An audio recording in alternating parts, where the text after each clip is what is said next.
Estamos começando mais um Rio Grande que dá certo. Hoje recebendo Arthur Berno, diretor da Ângulo Vestibulares, para falar sobre educação e preparação para vestibulares, Enem, ProUni e muito mais. Seja bem-vindo ao nosso Rio Grande que dá certo.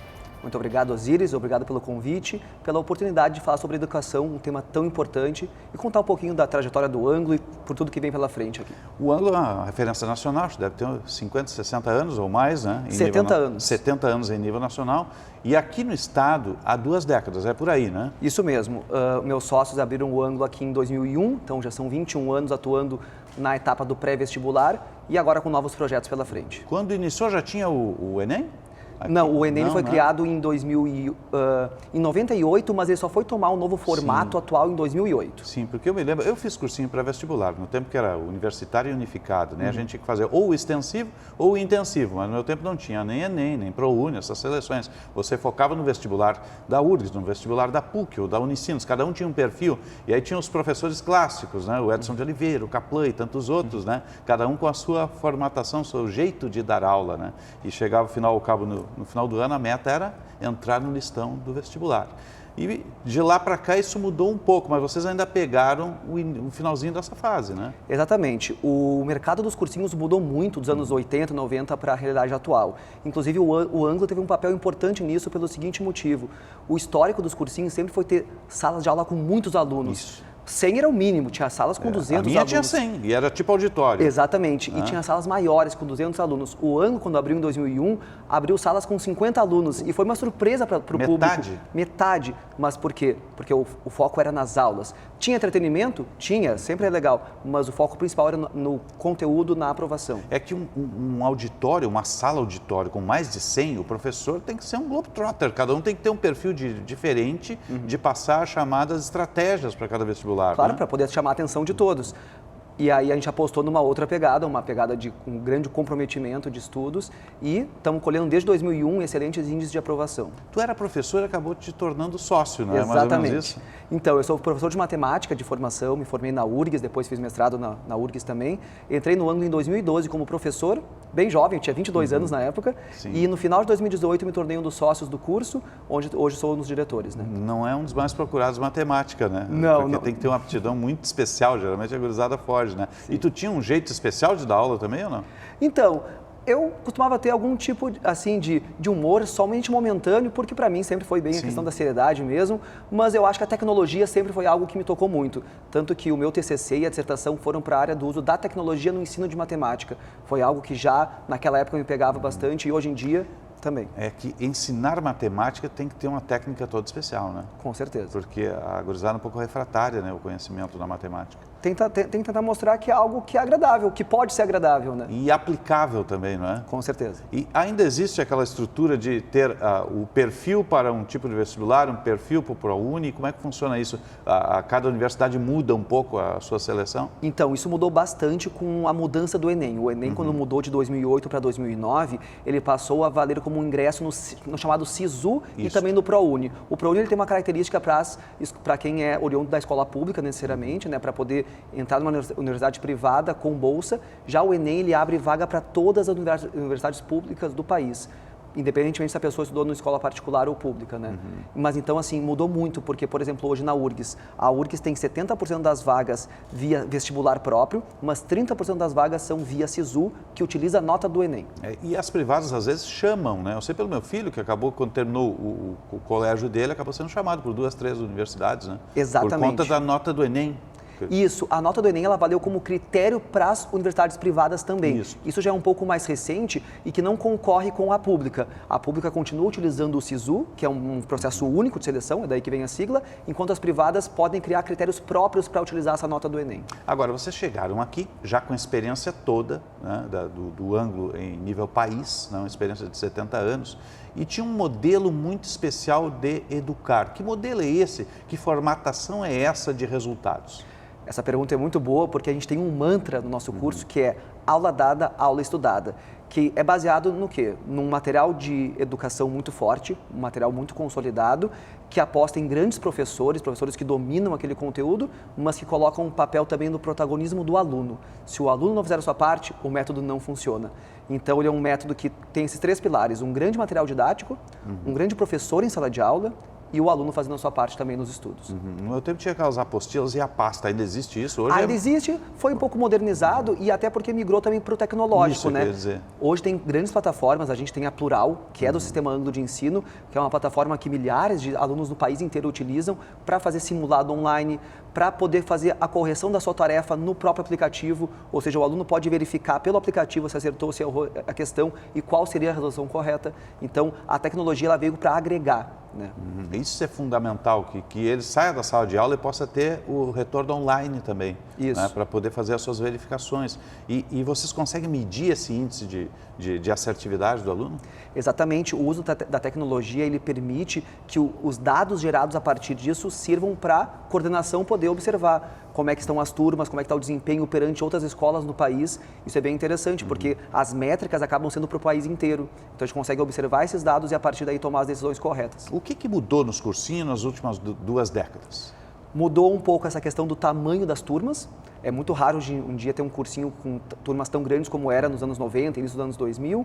Mudou também a questão do material didático, porque o material que antes só dava conta dos vestibulares teve que se aprimorar para o Enem, porque o Enem, para quem não conhece tanto, é importante entender que é uma prova muito diferente. É uma prova que é pelas áreas do conhecimento, não são as disciplinas, cada uma na sua caixinha, são as áreas do conhecimento da matemática, natureza, linguagens e humanas, e é uma avaliação que ela incentiva muito mais o estudo em termos de habilidades e competências e não meramente os conteúdos. Então, importa muito como que o aluno aprendeu aquilo e como que ele vai aplicar na realidade. Como ele entendeu aquele conteúdo que ele recebeu, né? E como ele Exato. vai expressar depois. As públicas ainda mantêm o vestibular, né? Então, sim, o que elas mudaram um pouco foi o critério e algumas públicas abriram mão do vestibular para só ter o Enem. Um exemplo aqui em Porto Alegre é a Fundação, a Sim. UFCSPA, ela só utiliza já há alguns anos somente o Enem como forma de acesso via o SISU. E vocês ainda têm uma estratégia só para o vestibular? Nós temos, por exemplo, quando termina o Enem daqui a poucas semanas, né? Sim. Inclusive é legal comentar que poucos dias a gente teve o aulão do Anglo, um aulão no Araújo Viana para muitos estudantes de escolas públicas e privadas. Foi um evento aberto não só para os nossos alunos, Que bacana. muito legal. E após passar o Enem, tem o vestibular da URGS, somente no verão, então tem um curso específico para o vestibular.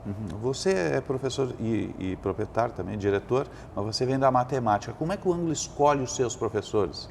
Então, isso é bem importante, primeiramente pela formação, uma formação qualificada, uma formação sólida, também pela experiência. Claro que é bom ter professores jovens, eu entrei, mas a experiência também conta bastante. E, claro, existe aquilo de perceber que ali está um professor e uma professora que pode dar conta da demanda, porque é uma demanda bem puxada. É pesado. Ele tem que ter uma característica especial, não tem? Porque uma coisa é ser professor na sala de aula comum, no ensino médio, lá numa escola pública ou privada. O cursinho, ele tem de ter uma formatação diferente, porque ele tem que dar o resultado, tem que colocar o aluno lá na universidade. Com certeza, a questão da aprovação e do resultado é importante e também o carisma, né? Porque para um aluno, por exemplo, que estuda na escola de manhã e faz cursinho de tarde, é uma carga horária super pesada para o pessoal que está no terceirão, né? No terceiro ano.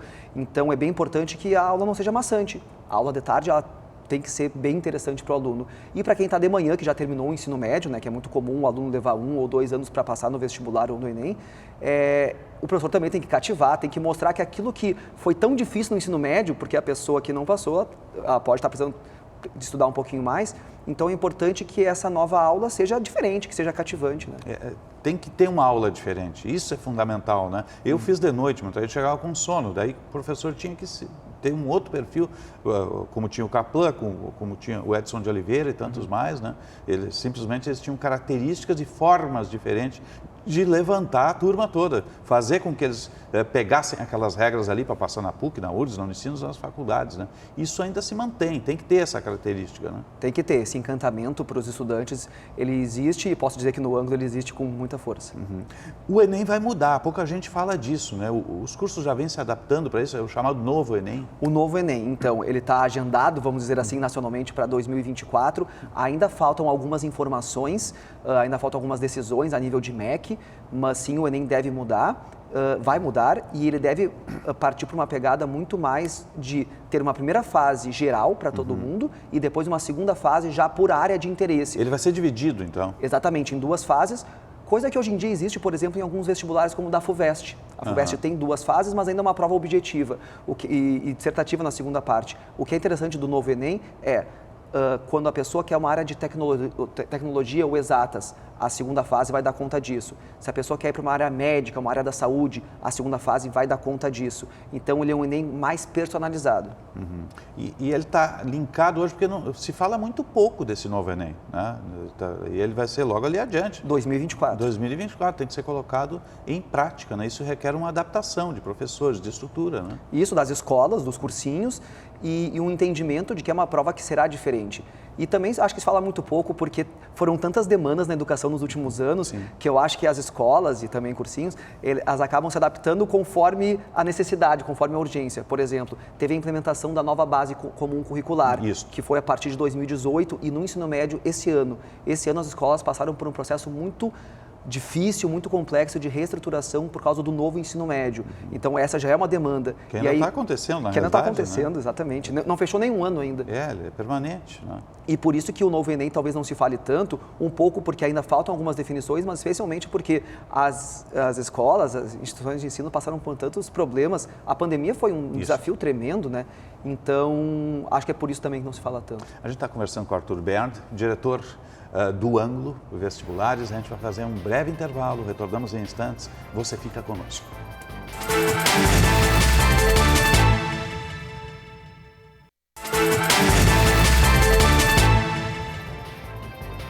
Estamos retornando com o Rio Grande Graciá, hoje recebendo Arthur Bernd, diretor do Ângulo Vestibulares. Contamos um pouquinho da história do Ângulo, do conceito de educação.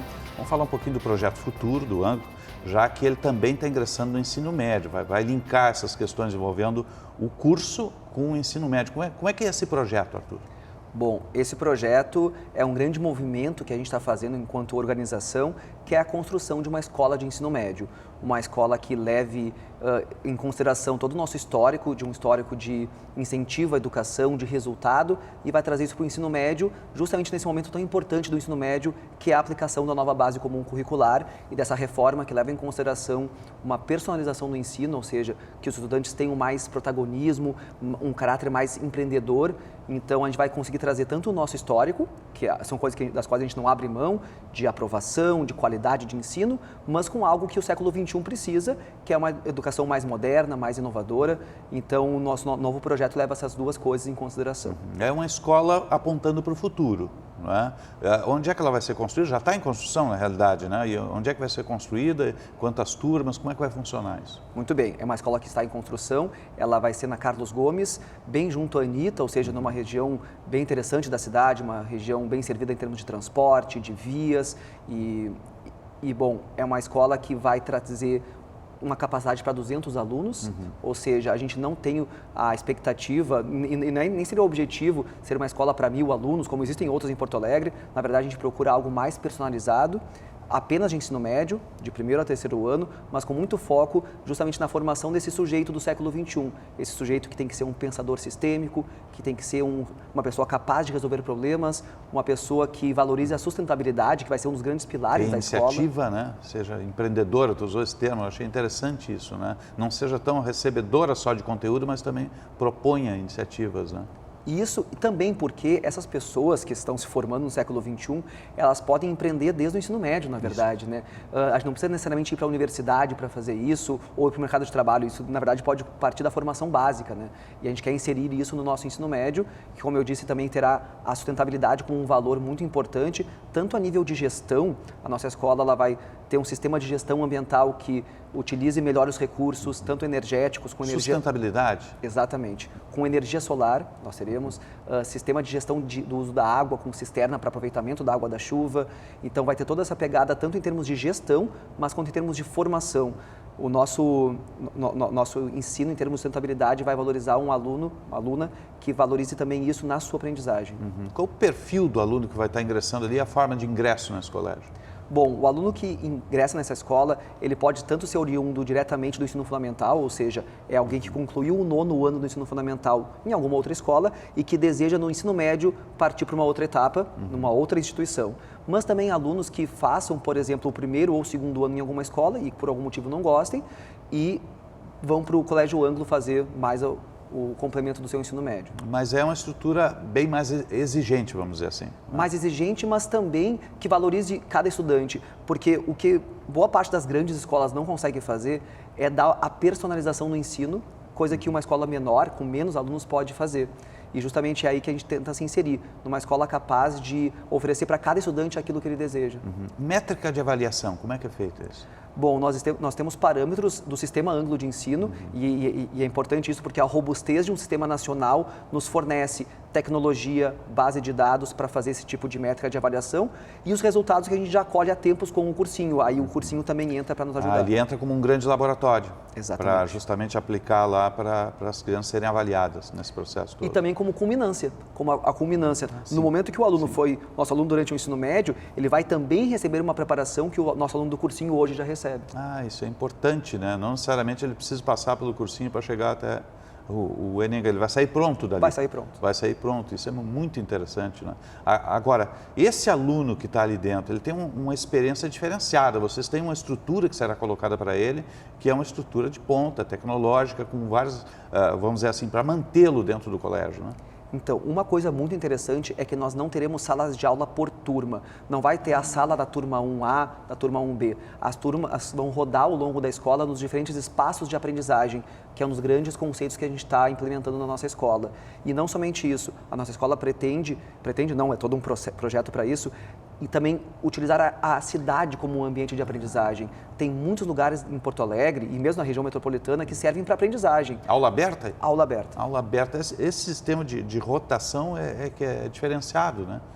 Tem poucos referenciais. Eu acho que o SESC utiliza em algumas escolas, né? Sim. E ele é inovador, absolutamente inovador, porque o aluno não fica só enclausurado ali naquela sala. Ele acaba ganhando um ambiente mais lúdico e facilita o aprendizado. Né? Com certeza, inclusive nesse sentido, a gente está buscando inspirações na área da educação, mas também a gente pode pensar que boa parte das grandes inovações no mundo, elas aconteceram quando a gente olhou, quando as empresas olharam para algo de fora. Então, um grande exemplo, aqui em Porto Alegre a gente tem o Tecnopuc, tem o Instituto Caldeira, então a gente pode se espelhar em outros tipos de aplicações de inovação e trazer isso para o ensino médio. Ou seja, a gente pode se inspirar nesses cases de sucesso e trazer para a educação algo parecido. Porque antes o ambiente da inovação estava fora, nos grandes centros, e ele tem que estar dentro do ensino médio, tem que começar lá no início, né? Isso mesmo. Ali na formatação do aluno. Ou seja, é a escola trazendo para dentro dela essas características modernas, mas também indo para o mundo. Então, é uma escola que dialoga melhor com a cidade. O professor também dessa escola vai ser diferenciado? Vai ser diferenciado e precisa ser capacitado para isso. Porque eu, por exemplo, sou um professor jovem, certamente na minha formação, mesmo que qualificada... E tu vem de uma universidade clássica, né? E que certamente, mesmo que tenha tido uma excelente formação, ela não foi preparada para esse mundo de hoje, ela não foi preparada para os desafios que nós temos hoje, né? E olhando para o futuro, para onde caminha essa educação? Essa educação, para onde eu acho que ela precisa caminhar, para uma educação que valorize o professor, porque o professor ele é um participante muito importante, que valorize o aluno e que tenha um melhor diálogo com o mundo real em que a gente vive, com o mundo do trabalho, com a sustentabilidade, porque uma educação que não valorize, por exemplo, a educação ambiental, que está no currículo agora, não é uma educação moderna. Inovação, tecnologia. E isso tem que se fomentar nos trabalhos em grupo, não é? Com certeza, com espaços colaborativos. Um dos diferenciais da escola é o fato de que as salas de aula não terão apenas mesas individuais, tem mesas coletivas para trabalhos colaborativos, coisas que uma pessoa individualmente não consegue fazer, mas no grupo ela consegue. E é importante ela interagir com o grupo, né? Porque vai interagir lá fora também, no ambiente empresarial, no ambiente de trabalho e dependendo da profissão. Agora, tem que se trabalhar, e eu sempre senti muita falta disso, né? E eu sou oriundo de escola pública, quando a escola pública tinha um padrão maior, imagina. Eu fiz 13 de outubro ali na Tristeza, tinha aula de piano, imagina, escola pública, era um grupo escolar. Também no Padre Reus, do outro lado da rua, também tive um ensino de boa qualidade. Agora, o ensino hoje, ele tem que justamente ter espaços que valorizem o aluno e preparem ele para o ambiente externo, né? Com certeza, e que valorize os talentos, porque se a pessoa é talentosa para arte, por exemplo, ela tem que ter uma formação vocação, básica. Exatamente. Né? Uma formação básica nas outras áreas, mas que ela possa desenvolver sua vocação. A gente não precisa aprender todo mundo a ser bom em tudo. Talvez a grande falha da educação nas últimas décadas foi achar que todo mundo deveria saber tudo de tudo. Na verdade, existe uma formação básica que sim, todos devemos ter, mas a gente precisa incentivar os talentos, né? Mas é que a educação sempre foi muito pasteurizada, muito formatada, igual para todos, né? Uhum. E há que se analisar o aluno, no seu indivíduo, principalmente, né? Para justamente retirar dele o melhor e fazer essas potencialidades. Com certeza. E o novo ensino médio, ele inclusive ele tenta matematizar isso. De que forma? 60% da carga horária é dedicada para a formação geral básica, que são as chamadas áreas do conhecimento, matemática, ciência da natureza. 60% é para isso. Os outros 40% são para personalização. Aí vai depender de cada um traçar o seu trajeto. Não errou a reforma ao não colocar um ano a mais, vamos dizer assim, na última fase do ensino médio? Pois então. Acabou colocando antes, né? Criou um 9º ano, né? O 9º ano. Não era melhor ter criado vamos dizer assim, primeiro, segundo, terceiro, quarto ano? Eu, particularmente, acharia bem mais interessante, que é o modelo do high school, por exemplo. Isso, foi isso que eu pensei, né? O high school ele dura 4 anos. A reforma daqui preferiu incluir um 9º ano, né, no ensino fundamental. Eu também acharia mais interessante ter 4 anos no ensino médio. Porque aí, um ano a mais, eu acho que prepararia bem mais ele nesse processo todo, né? A gente está contando um pouquinho da história do Anglo Vestibulares, está conversando aqui com o Arthur Berndt, diretor do Anglo Vestibulares. Vamos fazer um breve intervalo, em seguida nós voltamos. Você fica conosco.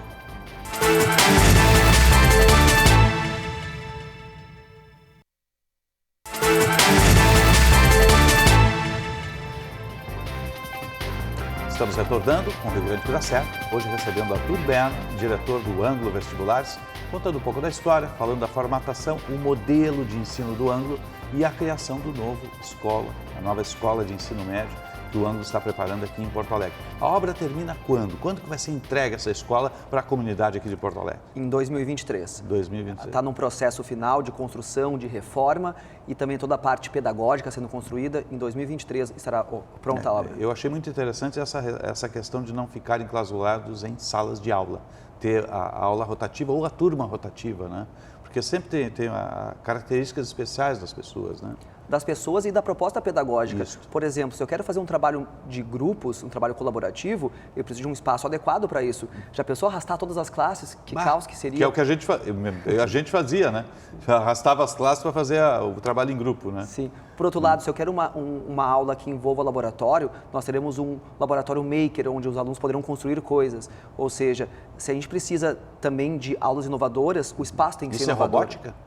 Não necessariamente robótica, também pode ser algo artístico, pode ser algo científico. Sim. Então, na verdade, ele é um multilab, ele é um laboratório que serve para diferentes propósitos.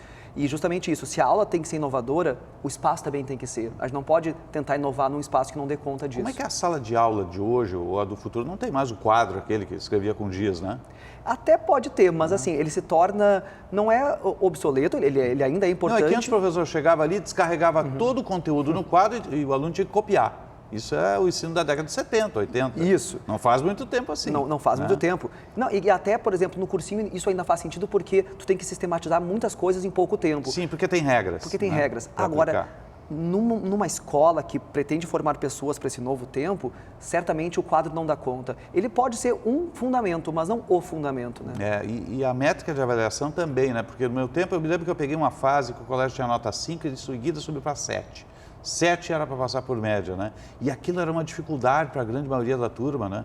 Então, essa métrica de avaliação, ela tem que ter a mensuração correta de como o aluno vem evoluindo no ano, né? E tem que ser uma avaliação híbrida, que tanto, ela pode ter uma pontuação, mas tem que ser uma avaliação também que considere as habilidades desenvolvidas. Talvez o aluno que não atinja algo numa prova, pode ser que desempenhando alguma coisa a respeito disso, ele consiga ir muito melhor. Qual é o nosso paradigma hoje? O melhor ensino do mundo? Onde é que se buscam as grandes experiências de ensino hoje? Bom, tem alguns países que são referência, como Finlândia, Suécia, e tem alguns polos em alguns locais dos Estados Unidos, Europa, também nos países orientais, Singapura tem ótimos índices educacionais, Coreia também, né? Coreia. Então, tem diversas boas experiências.